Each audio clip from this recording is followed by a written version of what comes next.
Bonsoir. Alors ce soir nous recevons Anne Lefebvre.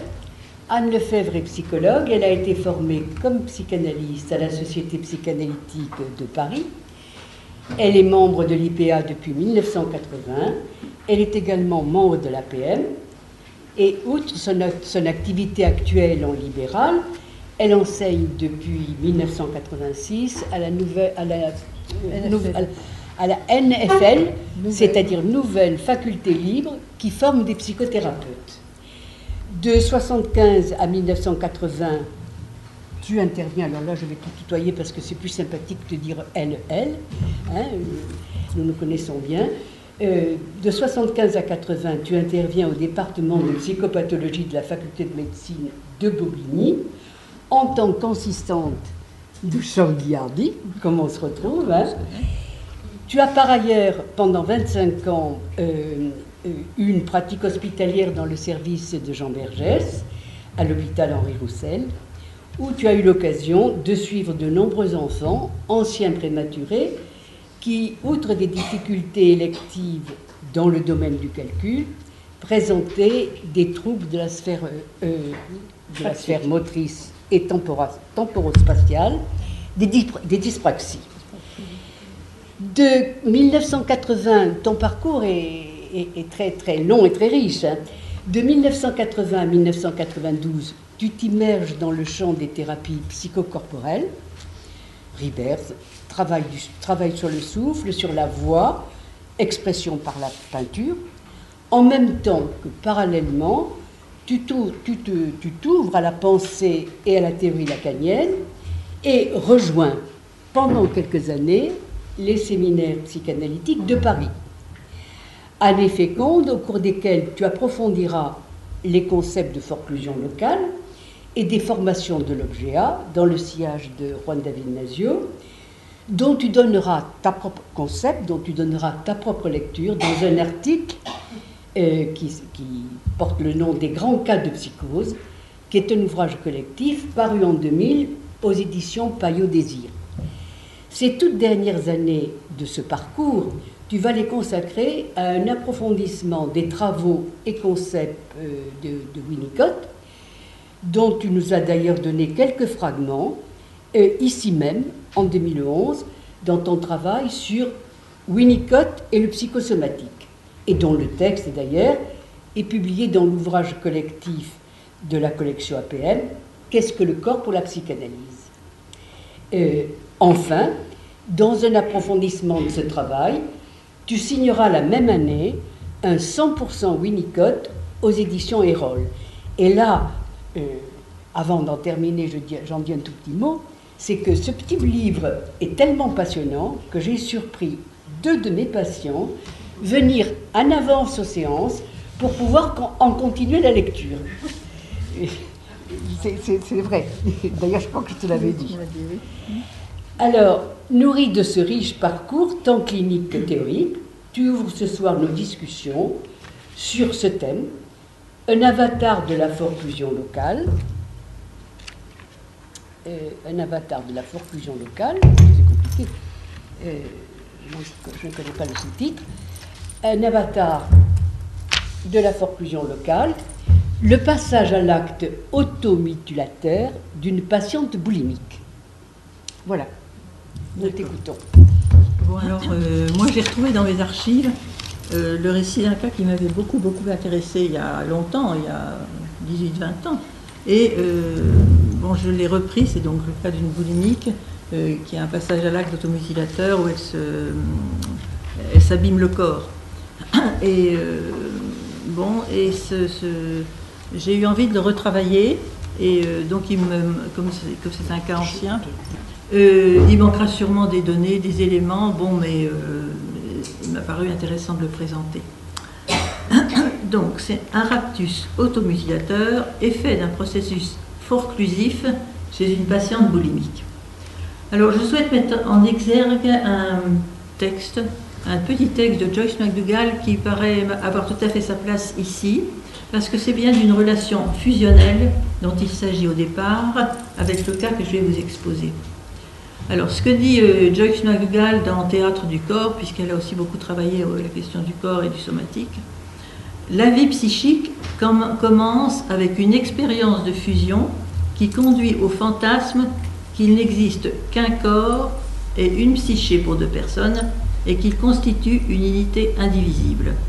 Ça m'a fait aussi penser au banquet, ça m'a fait penser à la coupure en deux pour obtenir l'humain, écrite par Alcibiade. Tout acte symptôme tient lieu d'un rêve jamais rêvé. La grande affaire, mais pas la seule, dans le devenir femme, c'est la sortie hors de la mer, jamais définitivement acquise et toujours à recommencer. La boulimique est la femme qui rejoue de manière compulsive, violente et dramatique l'échec de cet arrachement initial. Elle s'engrosse de la mère nourriture, celle-ci cannibalisée, détruite à l'intérieur, devient un objet interne persécuteur. La boulimique est alors ce corps mère qui la dégoûte et qu'elle ne reconnaît pas comme vraiment sien. C'est un corps dans l'indivision, comme la maison de famille de Marion, dont je vais vous parler. Écartelée entre le désir de fusionner complètement avec la mère totalisante début de la vie et le désir d'être complètement différenciée, la boulimique oscille entre des mouvements d'amour et de haine heurtés. Ces mouvements violents la poussent à vouloir dévorer l'objet et à s'en débarrasser aussitôt après, sans pouvoir parvenir à une symbolisation, ce qui se traduit éventuellement par des vomissements. Mais surtout, il constitue un terrain favorable à ce que Freud appelle psychose par débordement. Il en parle dans les psychonévroses de défense, à propos aussi de certains cas d'hystérie.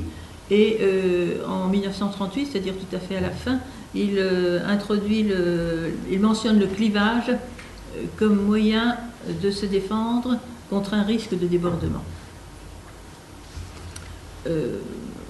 Et d'autres, c'est ce que Freud appelle psychose par débordement.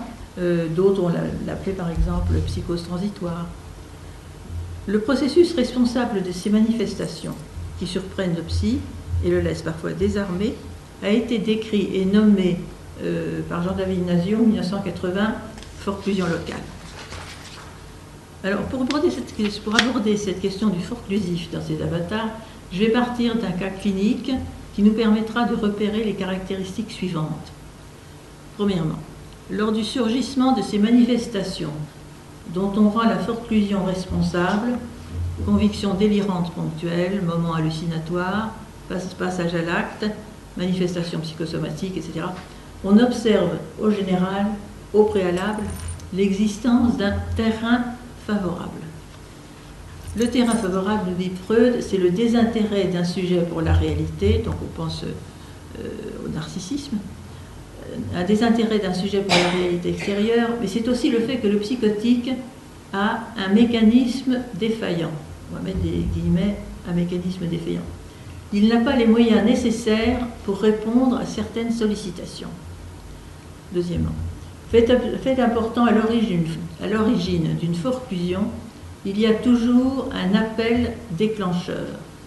Le point de départ d'une psychose transitoire ou non est toujours un appel et une non-réponse, un arrêt sur image et une réaction simultanée de sidération ou de mutisme, tel celui de l'homme au loup, voyant son doigt coupé, et c'est le trou devant l'appel que nous nommons forclusion. Donc l'homme au loup, il a un moment de forclusion, puisqu'il croit voir son doigt coupé. Il a un moment de blanc, c'est-à-dire un moment où il n'y a pas de mots. Certains patients présentant une apparence de normalité peuvent soudain déraper et avoir une réaction inadéquate, par exemple faire un épisode délirant, hallucinatoire, en réponse à une stimulation en provenance de l'extérieur et ensuite avec un retour à un comportement adapté, normal. C'est un des éléments qui nous mène à cette idée de la forclusion locale et partielle. Donc, j'entends par forclusion partielle la coexistence d'une réalité psychique structurée par forclusion avec un ensemble de réalités structurées par refoulement. Donc il y a les deux. Dans la forclusion locale, il y a un ensemble de réalités diverses qui sont soit structurées par le refoulement, soit par la forclusion. J'entends par forclusion locale le fait que dans la forclusion locale, et ça me paraît tout à fait important, l'atteinte du psychisme ne porte que sur un seul fantasme. En dehors de cette réalité psychique bien circonscrite, les autres réalités structurant le psychisme restent intactes. Dans mon cas clinique, le terrain favorable. Marion, à la quarantaine, est divorcée, elle a une fille de 20 ans en voie d'émancipation, et elle s'est récemment séparée d'un amant avec lequel elle vivait une relation fusionnelle, et elle souffre beaucoup de sa solitude. Marion est boulimique. Se débattant avec une importante surcharge pondérale, elle est obsédée par son poids de foie qu'elle n'arrive pas à réguler. Elle est addicte, coupe-faim, diurétique, calmant, somnifère. Elle souffre aussi d'une dépendance à la boisson, aux cigarettes, autant de substituts maternels, de substituts de l'objet partiel sain. Elle a tendance par ailleurs à se faire assister par la mère, la tante, toutes deux très envahissantes. Elle demeure en quelque sorte leur bébé. Elle est la proie de crises de boulimie, surtout vespérales et nocturnes, ou bien le week-end, dans des moments de détresse en rapport avec la solitude. Par ailleurs, elle a présenté dans le passé des épisodes de consommation sexuelle débridée, échappant à son contrôle, notamment après son mariage. Bon. Marion a aussi connu un moment de vif désespoir quand elle a su qu'elle était enceinte. Elle attaquait alors son ventre et le fœtus qu'il contenait. Elle avait la haine de son corps, la haine de son ventre. Alors, évoquant son enfance, qu'est-ce qu'elle dit? Elle fait le tableau d'une atmosphère familiale très sexualisée. Ses premières règles sont apparues à l'âge de 8 ans, alors qu'elle n'était qu'un gros bébé que l'on tripotait, ainsi dit-elle. Donc imaginez les règles qui apparaissent chez une petite fille de 8 ans en primaire. Bon. La nuit, quand elle avait peur, elle allait dans le lit de ses parents et se blottissait entre deux. Je voulais être eux. Le père acceptait cette situation, et je dirais même peut-être davantage, car après son raptus automutilateur, Marion fera part du rêve suivant. Je suis dans un lit avec mon père. Il voulait me toucher, je ne voulais pas. Des policiers arrivaient qui l'emmenaient, et d'ajouter « Mon père, il touche mon ventre, c'est normal parce que c'est à lui. » Donc je me dis, le nom du père n'intervient pas comme fonction séparatrice chez Marion. Peut-être que l'interdit de l'inceste n'est-il pas solidement intériorisé, pas vraiment intériorisé par elle. Mais on peut s'interroger aussi sur l'influence qu'a pu avoir cet environnement dans lequel l'excitation de la fillette n'était pas contenue, sur la précocité d'une maturation sexuelle qui la débordait, la gênait, la mettait en porte-à-faux par rapport aux enfants de son âge. Donc on peut se demander l'influence de ce milieu. Sa capacité à distinguer la réalité de l'imaginaire m'est apparue insuffisamment formée, ainsi disait-elle à un âge tardif. Petite, la nuit, les objets changeaient de forme. J'avais peur de la dévoration. Les objets prenaient des formes de gueules dévorantes. Alors, s'agissait-il d'hallucinations? Je ne sais pas, la question reste entière. Quant à la mère, qui dans la journée travaillait à l'extérieur, elle n'avait pas le temps de regarder sa fille, ni de lui parler. Elle ne pouvait pas s'occuper d'elle, mais ne voulait pas qu'elle sorte. Et Marion se revoit, après son départ, inconsolable, pleurant dans l'escalier pendant des heures, incapable de faire face à la perte.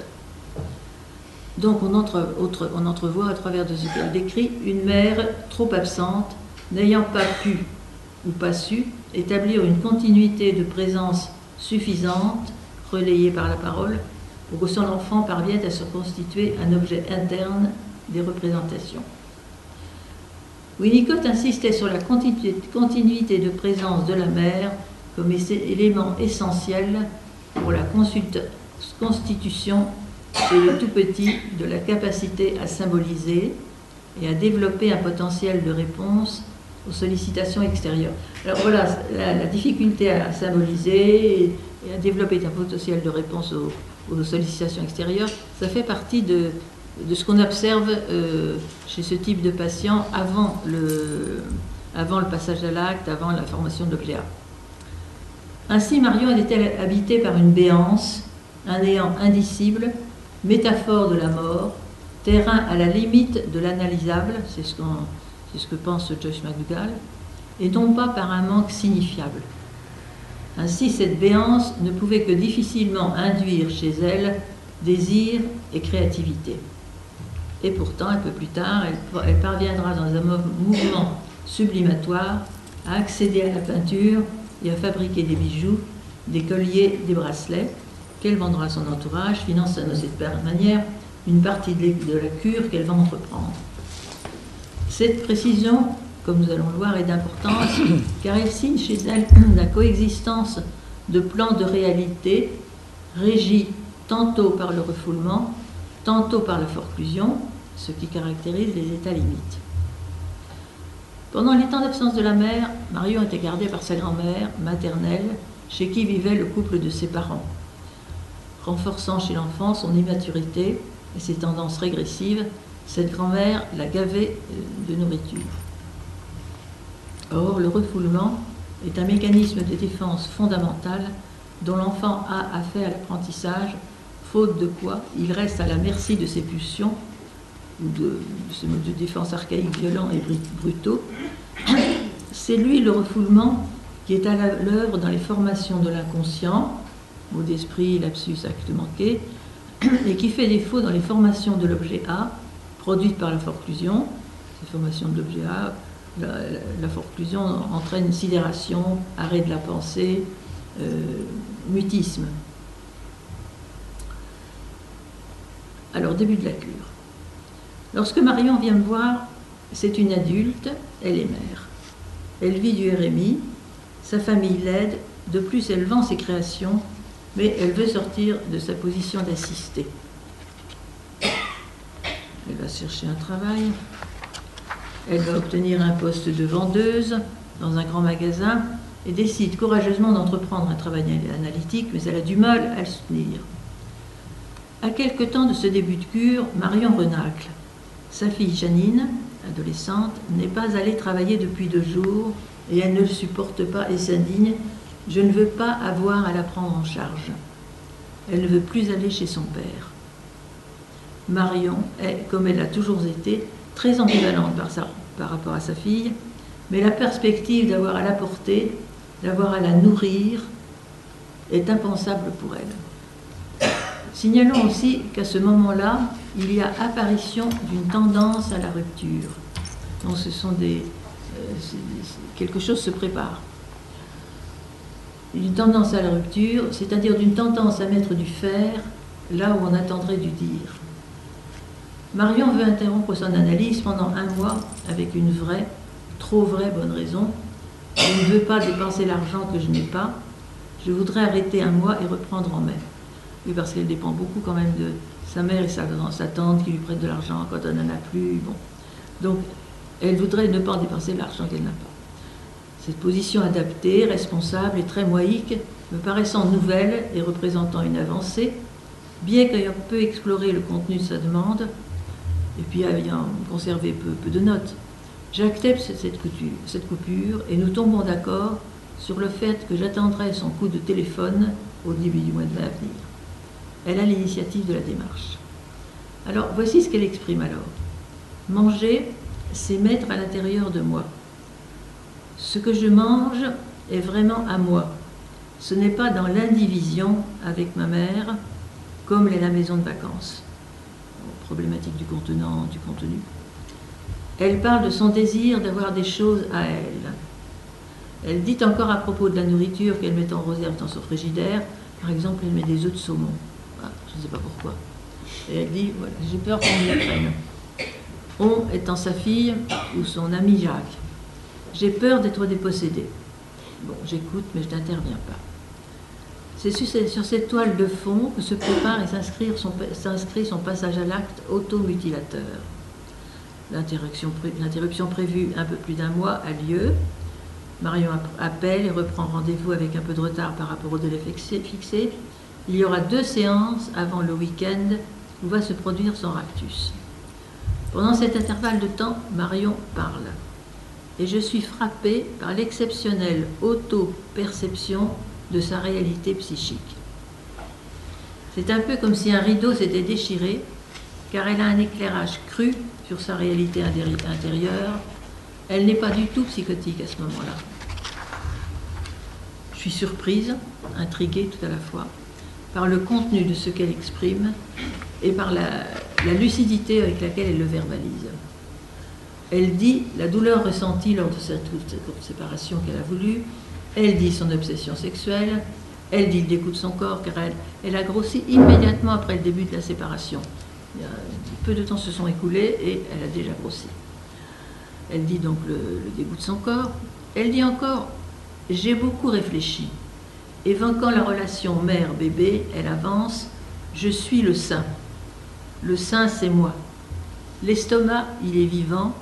C'est une sécurité dans l'attente de la mère. On porte la mère.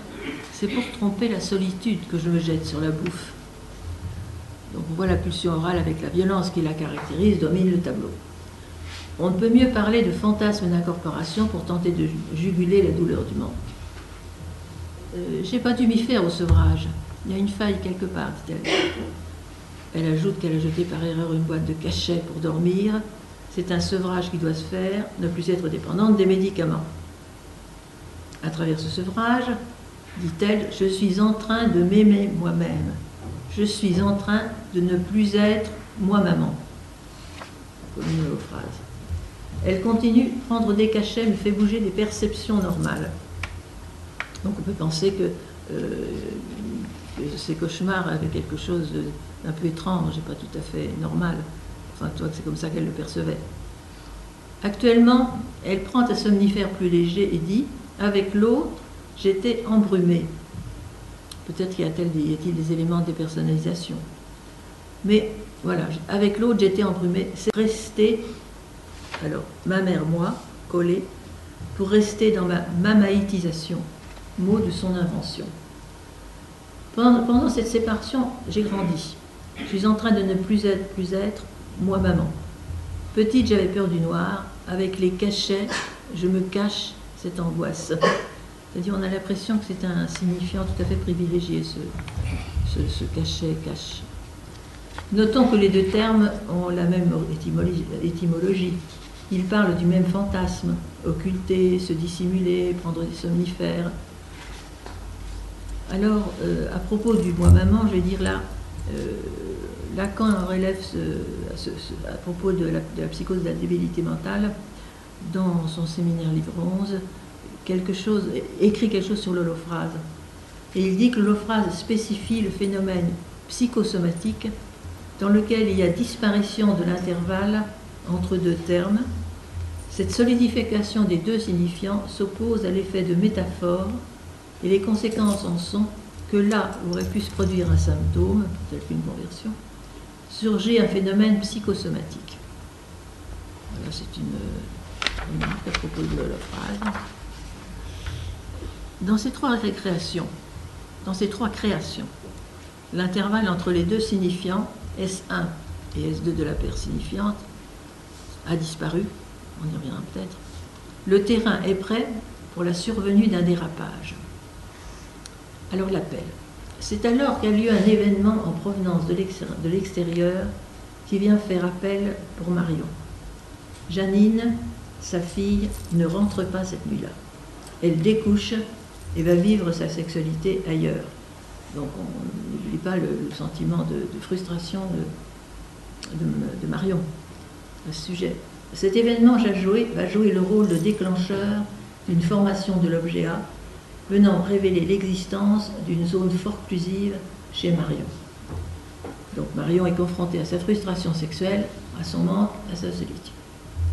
En même temps, et ça c'est important à noter, parce que ça se produit souvent ça, se produit à l'intérieur de la cure un renforcement du transfert imaginaire.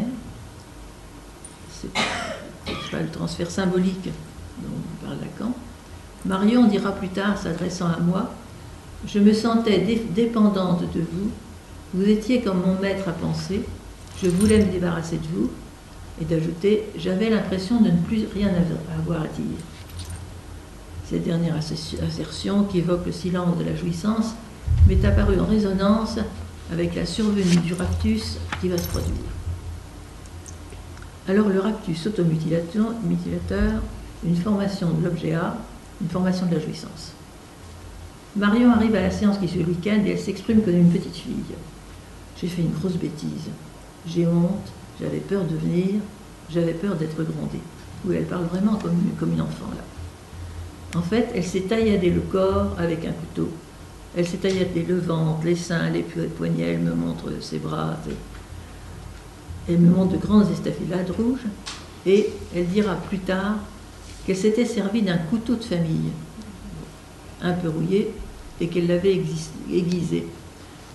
Ce récit, ce qu'elle en dit là, me donne froid dans le dos. Je ressens alors, dans ce moment de transfert unique, installé entre nous deux, quelque chose comme un effet boomerang, ou encore comme l'aller-retour d'un balancier qui revient vers moi.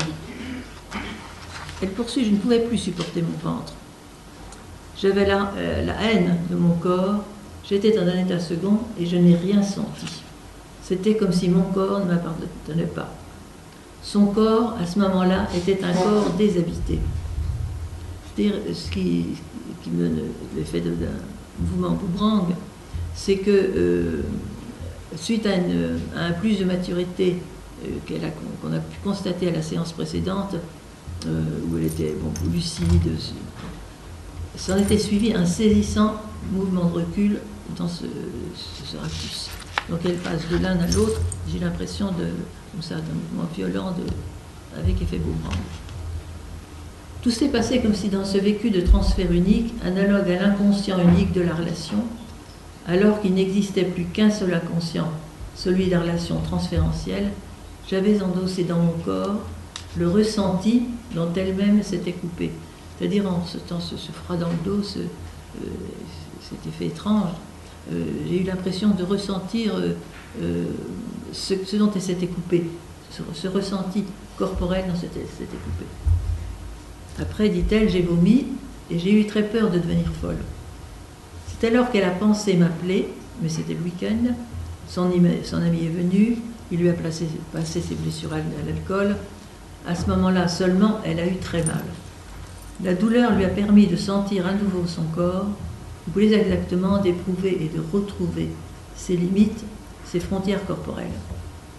À ce moment-là, dit-elle, je voulais arrêter les médicaments, je voulais arrêter de boire, mais je ne savais pas comment faire. Puis, la dernière fois, je vous ai parlé de moi, ma mère, mais pas de moi, ma fille. Cette précision lui paraît importante à me faire savoir pourquoi. On note que dans ces deux expressions articulées de la même façon, l'intervalle entre mère et fille disparaît. Il y a collusion entre les deux termes, mère-fille, qui de ce fait perdent leur statut de signifiant. C'est-à-dire ils ont perdu leur mobilité, ils sont comme gelés. Le jouir apparaît alors clairement, il est sur le devant de la scène. C'est le raptus, effet de la forclusion, formation de l'objet A, qui rend le jouir est inconscient, mais qui rend le jouir perceptible. Donc c'est ce raptus, cet effet de la forclusion, qui rend le jouir, normalement inconscient, perceptible. On pourrait dire, dans le cas de Marion, que le fantasme du un, l'imaginaire, s'impose. Contenant et contenu sont confondus. Ça rappelle ce que dit Joyce McDougall, posant l'existence d'un corps et d'une psyché pour deux personnes au début de la vie, constituant une unité indivisible. C'est ce qui m'est apparu le plus proche du fantasme de Marion. Mais donc elle intervient avec un couteau pour couper, mais pas avec des mots pour séparer. Le fantasme des parents combinés, repris par Bion, m'a semblé relever d'une même fascination pour le 1, avec de plus ce constat de l'envie destructrice qui l'accompagne. Le fantasme du 1, avec son cortège d'images archaïques à la Jérôme Bosch, de mère dévorante, rencontrant le désir érotique de l'enfant d'être réabsorbé par celle-ci, s'impose. Il y a un effet de gel et le mouvement de la chaîne signifiante s'interrompt.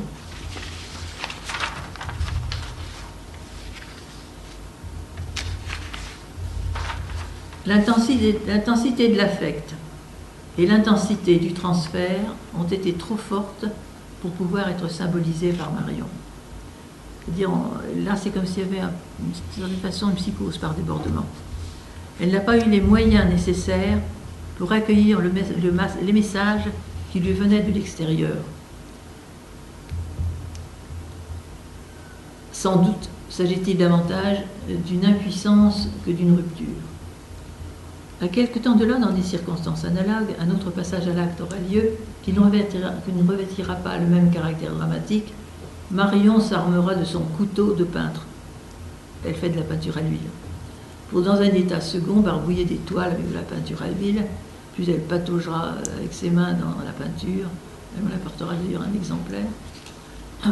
Le couteau renvoie à un incident, à une dispute avec un ami d'enfance.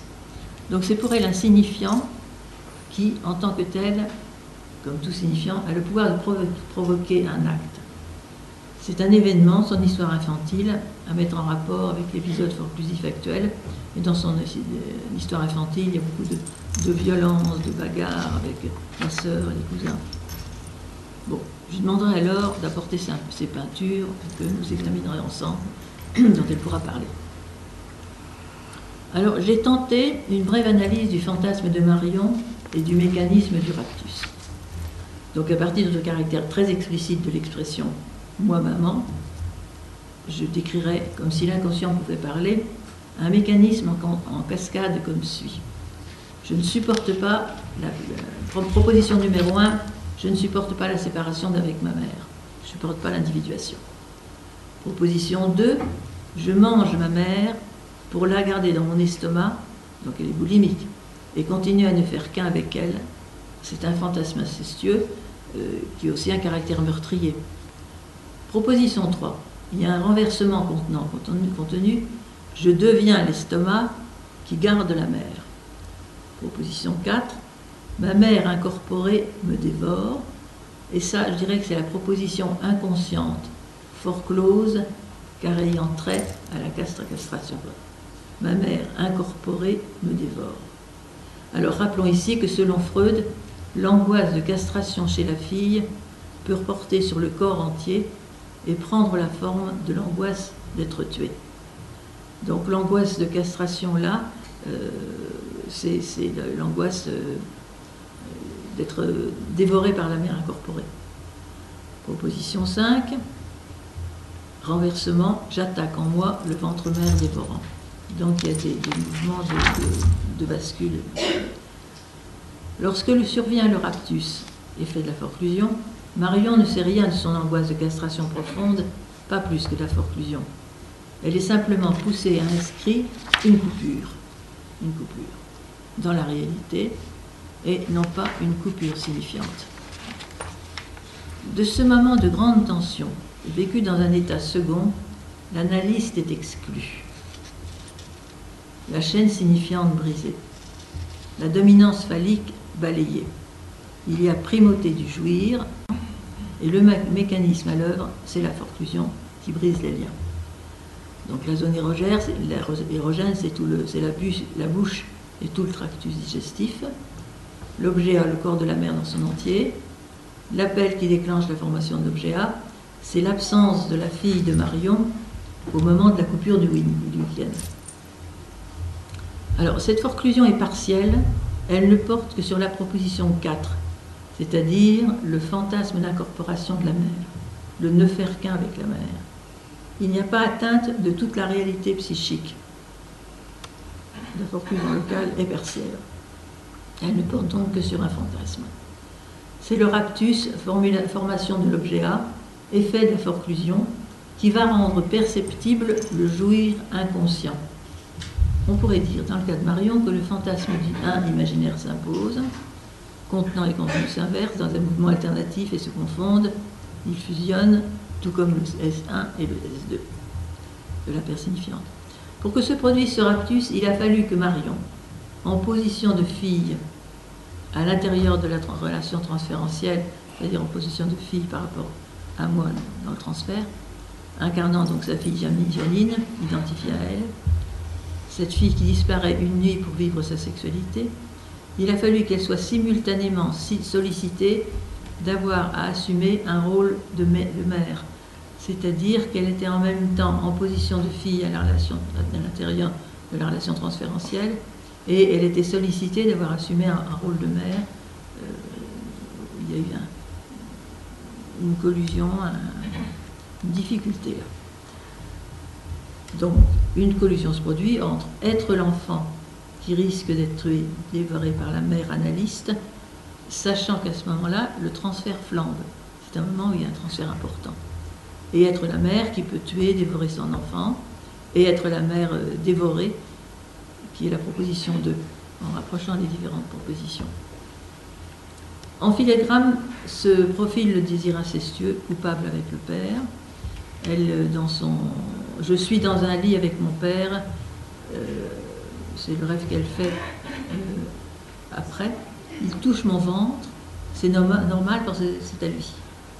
Et depuis Freud, on sait qu'en deçà de l'inceste avec le père, c'est d'abord de l'inceste avec la mère dont il s'agit. Donc le raptus comporte à la fois la réalisation du désir incestueux et sa punition.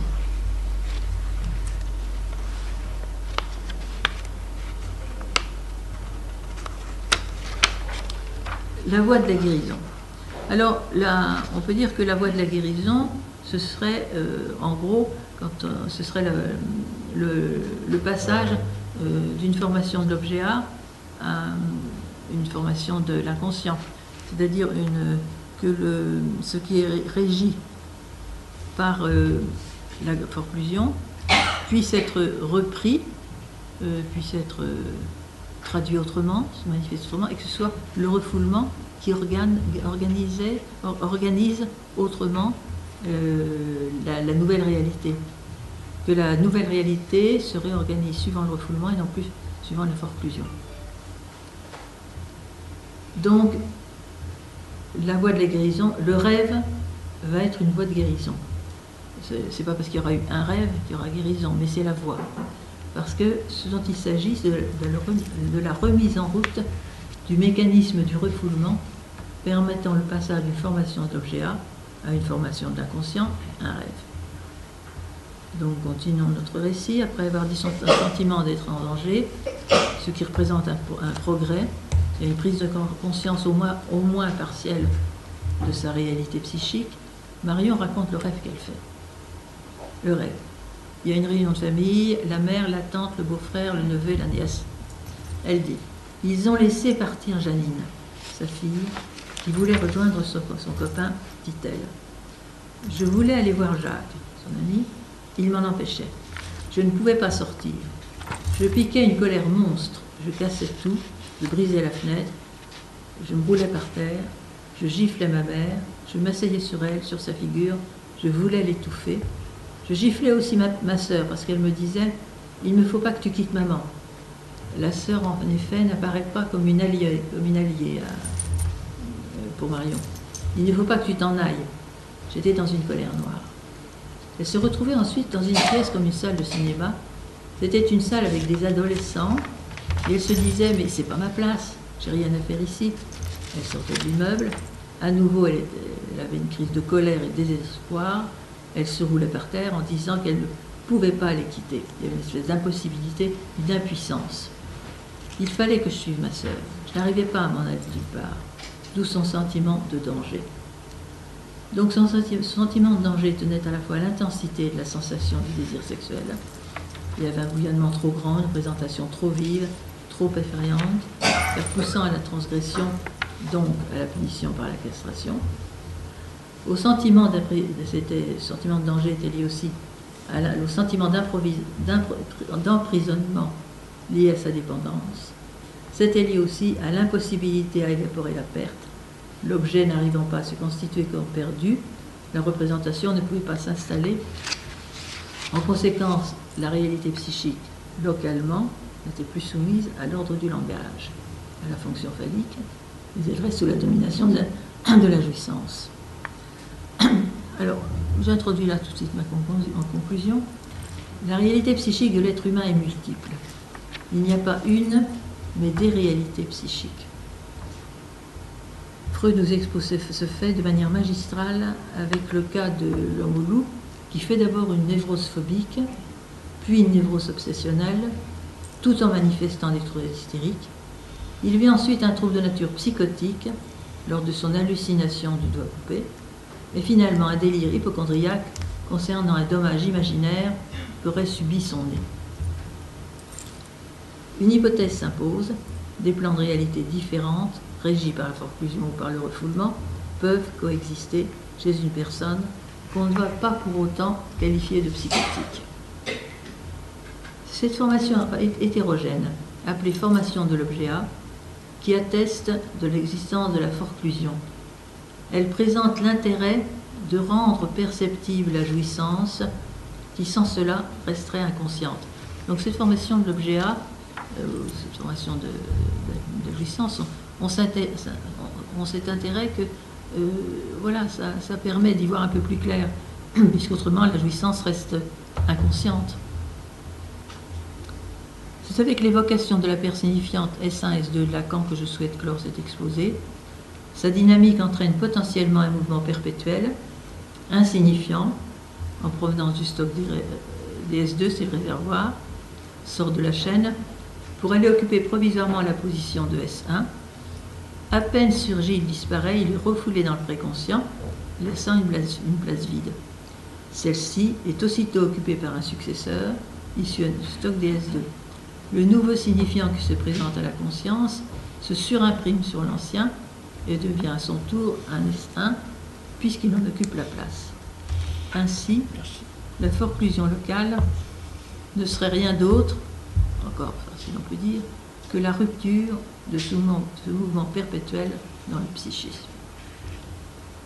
Voilà ce que j'ai envie de vous dire. Bon.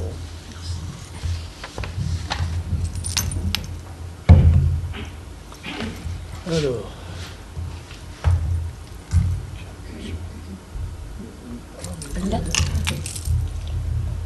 Bon.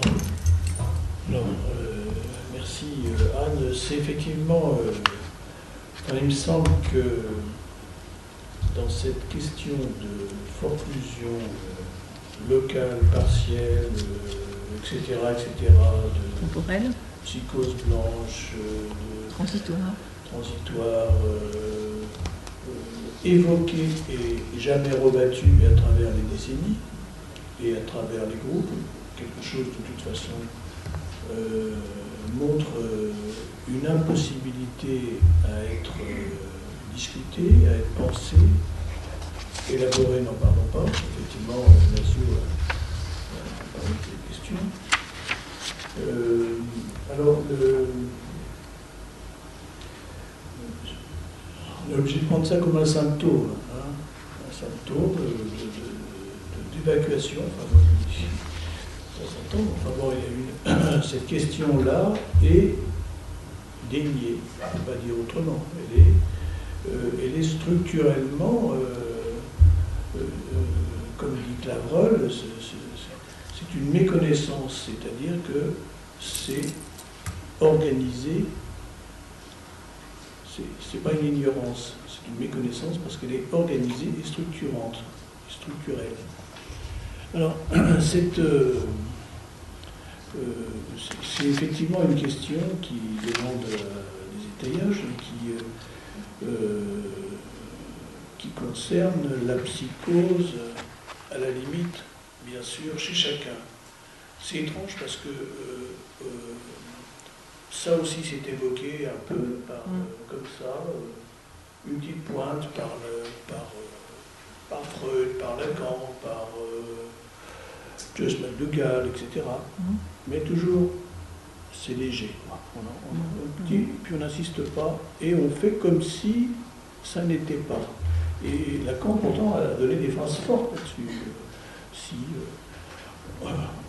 on serait considérés comme des aliénistes si disait-il, on n'acceptait pas la possibilité de la psychose chez l'être humain. Alors, comment résoudre ça? En effet, il y a cette... D'abord, il faut que ça soit conceptuel. Alors, la forclusion locale, et tu as dit aussi partielle. Alors, enfin, il me semble que une forclusion ne peut pas être partielle. C'est-à-dire qu'elle est partielle parce qu'elle n'atteint qu'une partie, alors à ce moment-là, du sujet. Oui, parce qu'il y a cette forclusion locale, cette forclusion qui est régie par la...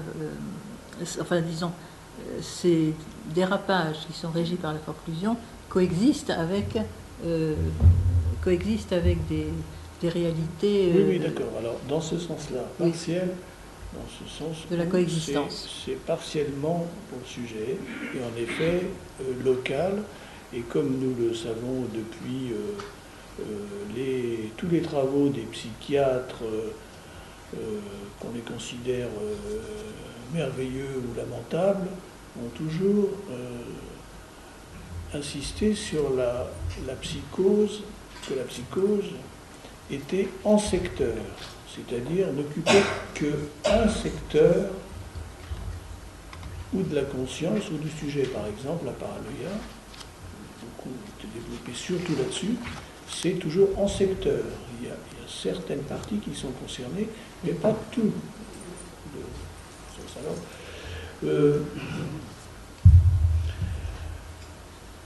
On pourrait dire en réseau. Voilà, ou un réseau, oui. Enfin, bon, alors effectivement, la question la plus délicate là-dessus, c'est que ce qui est quand même évident chez chacun, chez chaque paranoïaque, chez chaque schizophrène et chez chaque être humain, je dirais, c'est en effet la coexistence de plusieurs lignes, dont la psychose. C'est étrange parce qu'à travers l'histoire, à travers l'Antiquité, les Grecs, en passant par le renouveau de la Renaissance et Erasme, on a toujours dit que l'homme était fou, quand même. Hein.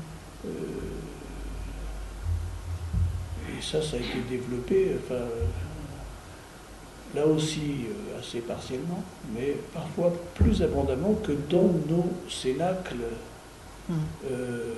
depuis Freud. Erasme a largement développé cette question, par exemple, en prenant appui sur, justement, je crois, sur Platon. Alors,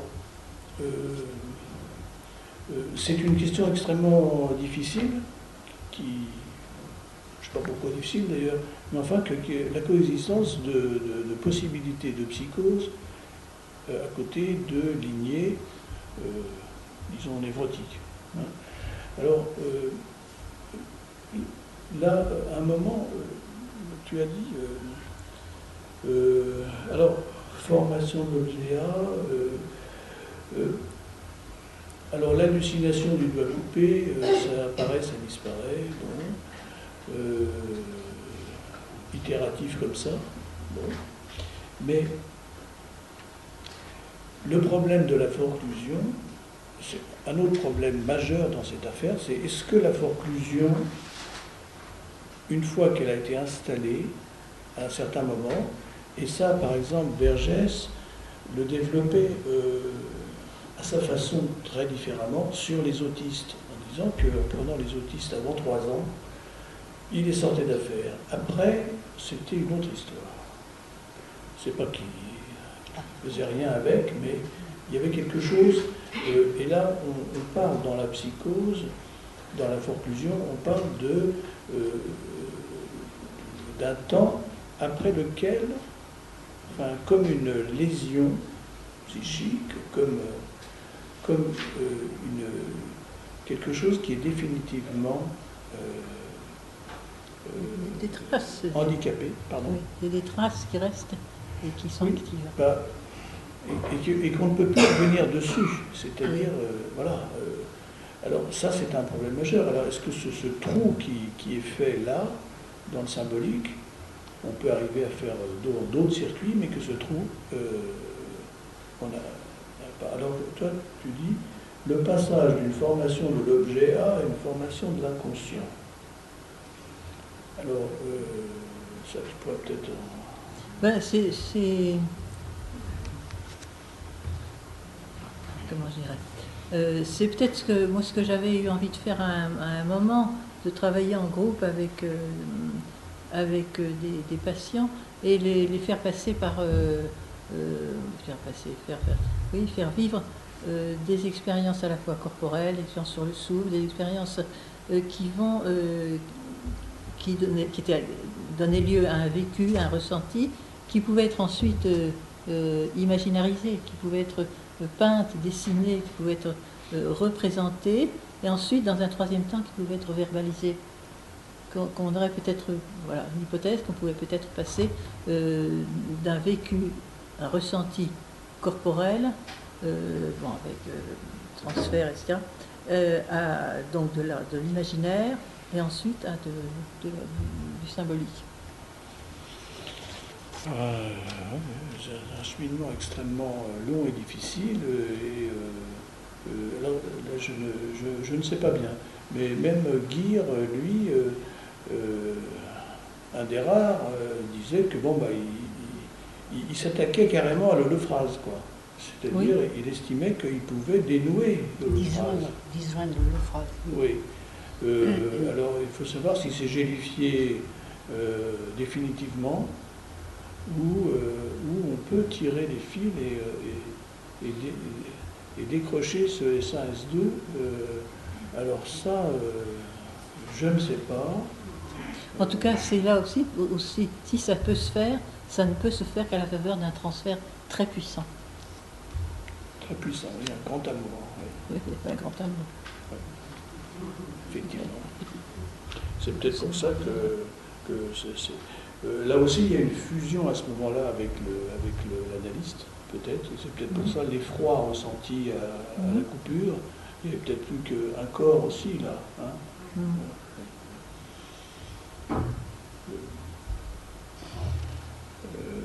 Bon, alors la continuité, là, la continuité avec la mère, avec la fille, avec toi.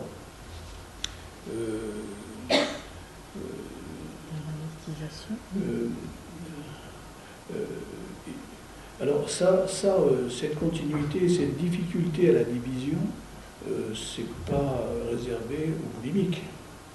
Oui. Alors, quelles sont les spécificités là de cette difficulté de la division, difficulté particulière chez le boulimique, c'est aussi une question parce que le boulimique par rapport à l'anorexique est quand même montre une défaillance et une douleur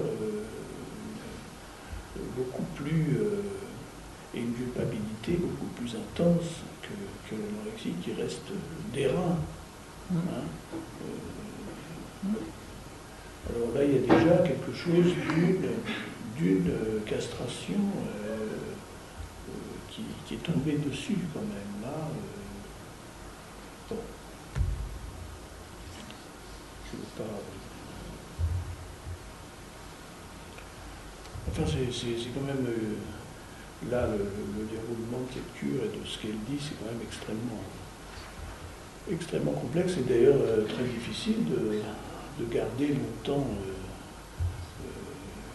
quelqu'un de boulimique en analyse. C'est souvent, effectivement, bon là, elle a fait... Est-ce que c'était un passage à l'acte d'arrêter, hein? Elle faisait un peu dans le faire au lieu de dire, tu as dit, mais, et que, est-ce que cette interruption d'un mois et demi, c'était l'argent ou c'était aussi un passage à l'acte, d'ailleurs dans lequel elle a mis en acte une tentative de coupure dans le corps, faute de... Pour pouvoir l'être autrement, c'est sûr, pouvoir la parler. Bon, enfin,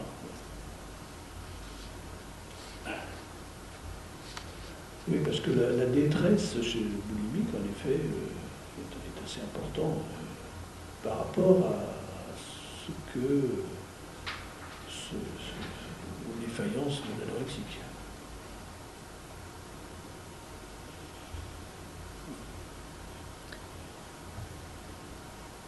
Quelqu'un comme Nasio parle de la de quelque chose qui serait mal formé, quelque chose qui serait pas bien constitué. Dans le cas bon, Au départ, oui, de au la départ. constitution du sujet. Oui, oui, oui, oui. Donc il serait moins bien formé dans un cas comme celui-ci maintenant.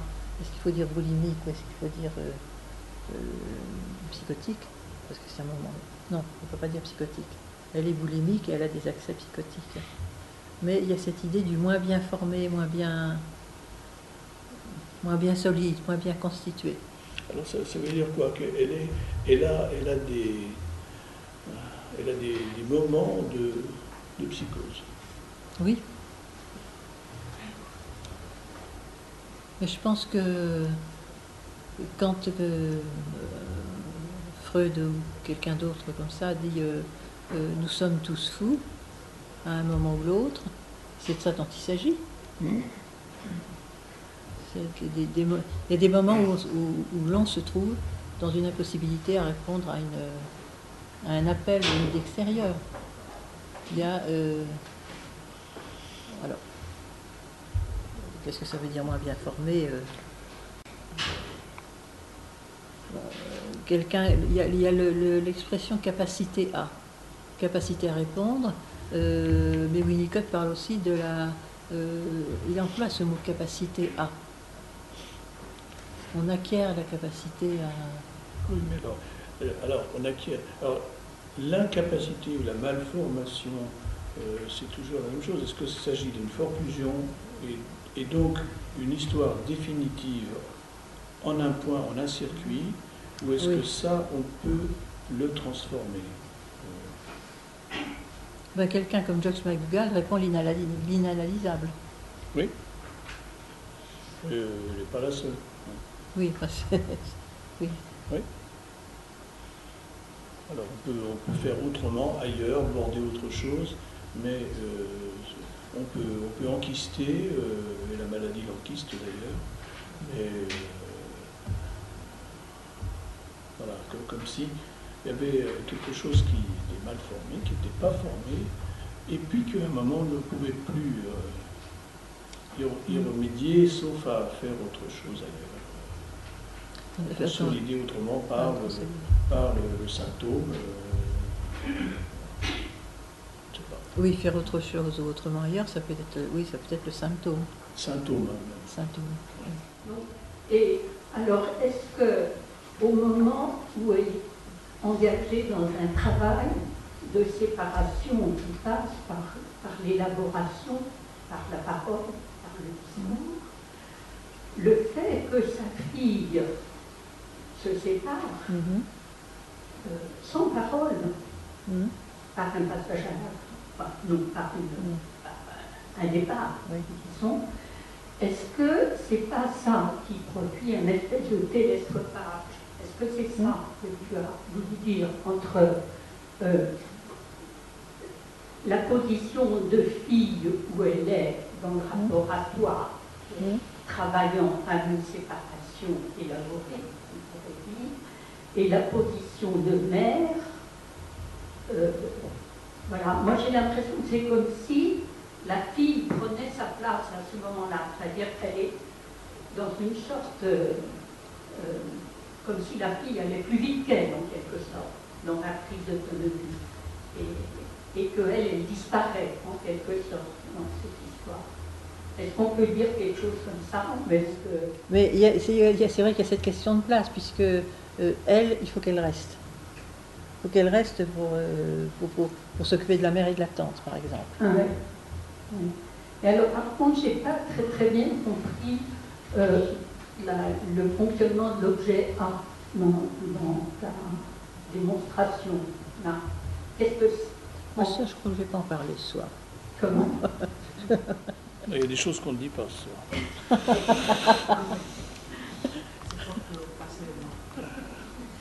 Oui, c'est ça, c'est partiel.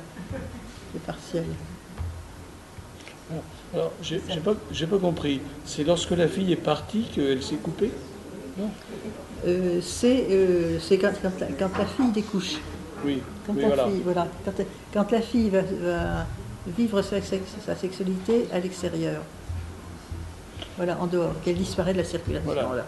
La fille, alors il y a moi maman, moi fille, moi Anne Lefebvre, et Et puis, moi, papa, quelque part.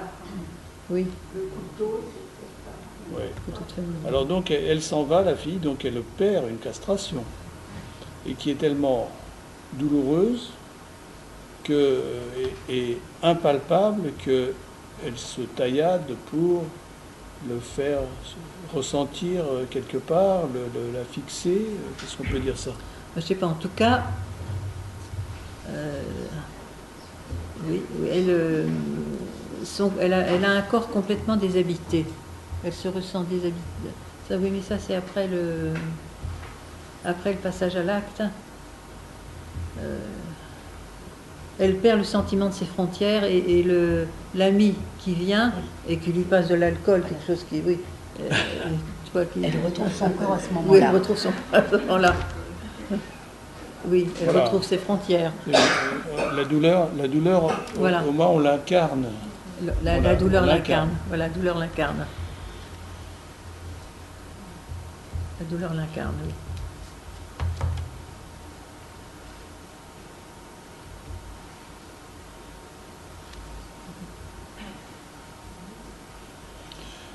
Si on suit bien ce que Tenez, vous avez dit au chant, ça veut dire que pour vous, ce que vous appelez les somatoses, dont on n'a pas la définition, mais dont on croit comprendre ce que vous désignez par là, c'est toujours de la forclusion du long du père dont il s'agit, pour vous.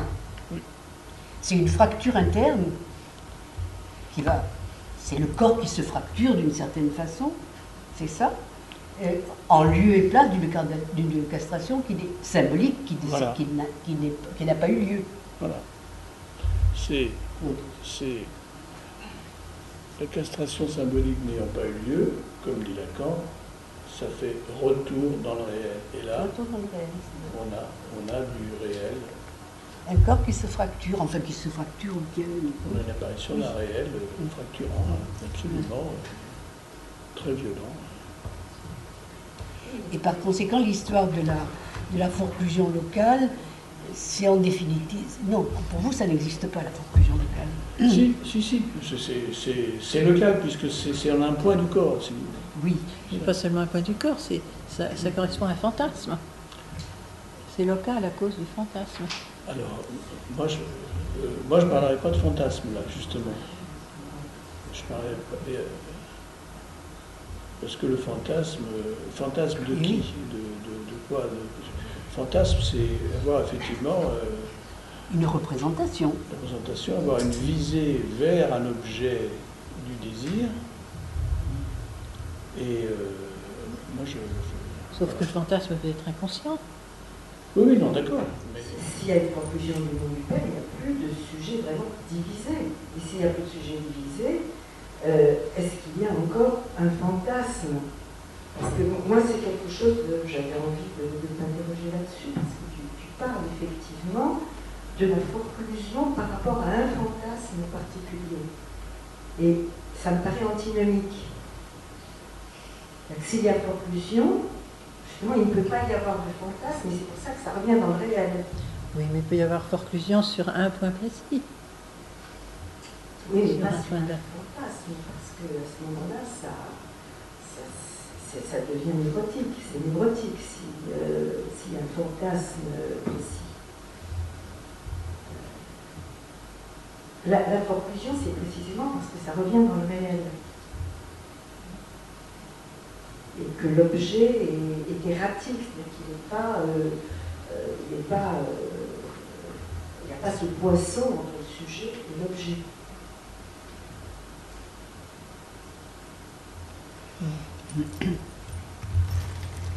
Dans le cas de névrose et de refoulement, j'ai l'impression qu'on parle de fantasme. Mais là, c'est précisément un point de butée, c'est là-dessus que ça bute. En tout cas, ce qui est important, puisqu'on travaille sur la forclusion, maintenant je comprends mieux les choses là, c'est pour vous, on peut parler de forclusion locale dans la mesure où c'est localisé, mais en définitive, il s'agit de forclusion du nom du père. De toute façon, c'est ça pour vous. Hein. C'est une forclusion, c'est-à-dire que c'est fini, ça ne reviendra jamais, en tout cas sous la forme ni de rêve, ni de fantasme, ni de quoi que ce soit. Hein. Mais on ne dit forclusion locale que par commodité, parce que ça vient toucher un point, soit du corps, soit une forme, une manifestation psychotique. C'est ça. C'est-à-dire que local, une autre façon de dire en secteur. En secteur, voilà. Parce que, alors on dit, par commodité, on dit maladie physique, somatose, etc., ou schizophrénie, mais de toute façon, la forclusion, quand elle est en secteur, mais elle touche quand même les deux parties qu'on veut séparer. Parce que celui qui a une maladie physique, telle que je qualifie certaines comme somatose, à partir de là se développe également un ensemble de discours qui est délirant, et qui est déniant, et qui au mieux se déroule selon une bataille paranoïaque, aidée par la médecine. Enfin, je vais un peu... D'où l'importance qu'il y aurait à ce que vous définissiez les somatoses, parce que quand même, on ne peut pas considérer toute maladie organique comme des somatoses. C'est ça la question. Hein. Je dis que d'où l'importance pour Houchang, puisque c'est sa question à lui, c'est de nous définir ce qu'il appelle par somatose, parce qu'on ne peut pas quand même identifier à de la psychose toutes les maladies. Non. C'est ça la question. Non, parce que, bon, la différenciation est assez aisée, puisque d'un côté les somatoses, de l'autre côté les conversions névrotiques. Oui, alors ça. celles-ci, Ça c'est clair. Celles-ci peuvent rentrer dans le réseau signifiant et se déplacer comme ça, de manière très labile. Oui, c'est fluorescent. Ne serait-ce que par une prise de conscience, par une association. Oui. Ce qui n'est pas le cas de ces maladies lourdes dont je parle. Vous pouvez faire toutes les... Justement, ils n'arrivent pas à faire d'association en plus. Un petit peu de métonymie, mais pas plus. Et ce n'est pas une association d'idées qui va faire lever cette maladie lourde. Séparer tout à fait les conversions du côté névrotique. Ça c'est clair quand même, les conversions et les... Oui, mais quand même, malgré ce, sur les conversions hystériques, on est à peu près à jour de compréhension, mais il me semble que si les maladies organiques, c'est-à-dire celles qui comportent des lésions d'organes, celles qui sont repérables à l'imagerie ou à l'examen clinique, si on les met sous le couvert sur le chapeau de la psychose, moi ça me paraît quand même... Oui. Alors, vous avez raison, il faudrait que je définisse, même pas mieux que je définisse vraiment, en effet, mais un point sur la lésion. Par exemple, l'école de la cause freudienne a repris déjà le terme donc de phénomène psychosomatique, PPS, qui sont un peu appropriés, mais enfin c'est un terme qui n'est pas propriété de l'école de la cause, puisque c'est un terme de Lacan. Et ils disent que pour avoir une PPS, il faut une lésion. Et ça, pour moi, certainement pas. On peut très bien avoir une histoire psychotique, je répète, de somatose, qui est pas lésionnelle. Et on en a des quantités, nous, à l'hôpital. Là, les Glossodini, dont elle est devenue spécialiste mondiaux, là, entre autres, mais il n'y a pas de lésion. Mais c'est un point absolument indéplaçable, sauf parce que bon, c'est un autre point, c'est encore un peu plus compliqué. Même le réel fort clos, là, en secteur, peut se déplacer. Et les lésions peuvent régresser en plus. Mais là, je vous embrouille. Mais parce qu'il semble quand même que ce soit la fixité. Mais c'est pas du tout, oui. La fixité et l'ancrage dans le corps, dans un point du corps, qui fait comment dirais-je, le psychosomatique, enfin, ce que vous appelez les somatoses, quand même. Oui. C'est pas efflorescent comme dans les conversions. Non. C'est la fixité et l'ancrage dans le corps. Oui. Alors, c'est la fixité, mais en réalité, ça apparaît comme fixité parce que c'est très difficile à déplacer, mais c'est pas par les mêmes mécanismes. Pas les mécanismes signifiants comme ça tout simple. C'est un gros trou de réel, mais ça peut se déplacer en une journée, bizarrement. Et ça aussi, on le voit dans la clinique. On voit des épisodes schizophréniques qui disparaissent dans la journée dans le cas d'une atteinte physique qui s'administre ou par l'émergence d'une maladie. Et inversement, par la guérison d'une maladie, on voit à nouveau les efflorescences schizophréniques qui apparaissent, ou paranoïaques. Alors ça, évidemment, il faut bien regarder. On peut parler de somatose quand une lésion, ou en tout cas une maladie organique, lorsqu'elle disparaît, fait apparaître un délire. Ça, on peut comprendre. Là vraiment, on est sûr de ce que vous appelez les somatoses, c'est-à-dire une forclusion du long du père qui va faire fracture dans le corps, et quand elle disparaît, si elle disparaît, cette maladie-là, on voit apparaître un délire chez le patient. Je crois que Michel avait, dans une supervision, avait apporté un cas de ce type. Hein. Et est-ce que là, on peut parler?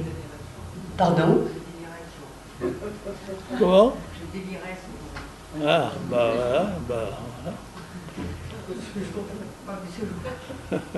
Voyez, là oui, on peut comprendre.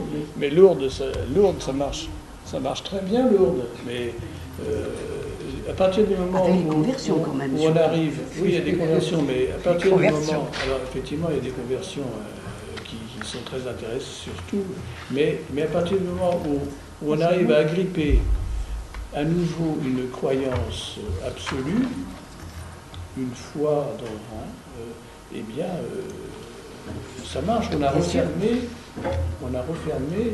l'entame douloureuse, ce qui est toujours un état psychotique, mais qui n'est pas fracturé, apparemment, ni dans le corps, mais qui est quand même. Bon, enfin. C'est peut-être anecdotique, mais bon, il se trouve que j'ai rencontré l'autre jour une femme. Micro. Oui. J'ai rencontré l'autre jour une femme dont le frère est qu'on appelle barreur de feu, qui soigne les grands brûlés, et il prend il leur a posé ses mains et la brûlure s'en va. Bon, c'est quelque chose qui est observé, décrit, mais voilà. Et il se trouve que cet homme a un cancer et il avait des métastases. Et on allait l'opérer, les examens étaient faits, et on a fait un dernier examen, et toutes les métastases avaient disparu. Donc lui, il était du côté du guérisseur, mais pour être du côté du guérisseur, il était à certains moments de l'autre côté.